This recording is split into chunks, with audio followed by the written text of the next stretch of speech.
Hello বন্ধুরা, কেমন আছো সবাই? আজকে একটা নিরামিষ তরকারি রান্না করব, পনিরের তরকারি। সেটাই তোমাদের সঙ্গে শেয়ার করব। চলো।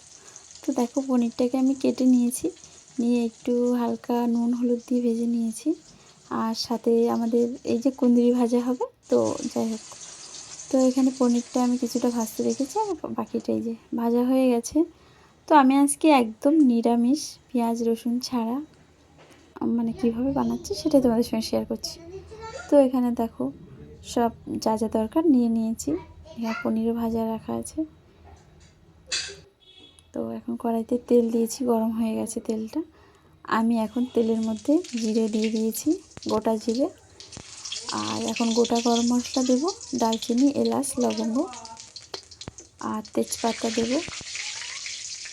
তারপর একটু আদা ঘষে নিয়েছি, আদা আর দুটো কাঁচা লঙ্কা। পনিরের তরকারি যেহেতু খুব বেশি ঝাল খাই না, খেতে ভালো লাগে না। আর এখানে টমেটো কুচি দিয়ে দিয়েছি।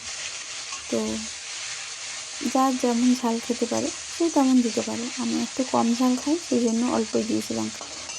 তো এই মশলাটা ভালো করে আমাকে রেডি করতে হবে, ভালো করে মশলাটা কষাতে হবে।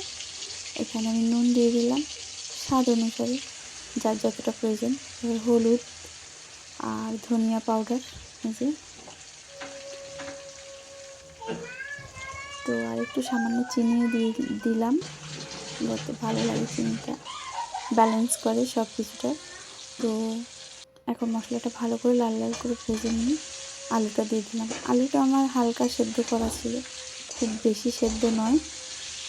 আর দেখো, আমি আলাদা করে আলুটা ভেজে নিইনি। তো এখন ভালো করে কষাই করতে হবে।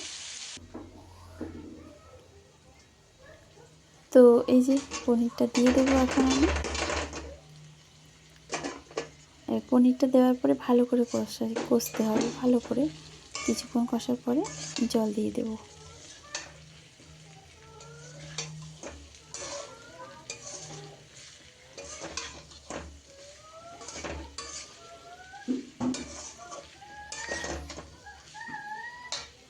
তো দেখো, আমার এখন জল দিয়ে দেব।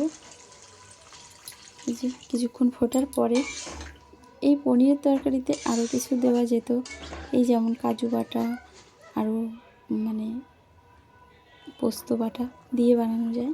তো আমি সেসব কিছুই দিইনি আজকে, একদম সিম্পল। পনির মাঝে মাঝেই খাওয়া হয়, তো আর তোমাদের সঙ্গে কখনো শেয়ার করিনি। তো আজকে শেয়ার করছি কেমন হয়েছে, কেমন করে রান্নাটা হলো। তো আমাকে অবশ্যই জানিও কমেন্টে কেমন লাগলো। ভালো লাগলে অবশ্যই কমেন্টে জানাবে। আর চলো দেখো, আমি তো এভাবেই সিম্পল রান্না করি। দেখো, আমার পনির রান্না কমপ্লিট। কেমন হয়েছে অবশ্যই জানাবে। চলো, টাটা।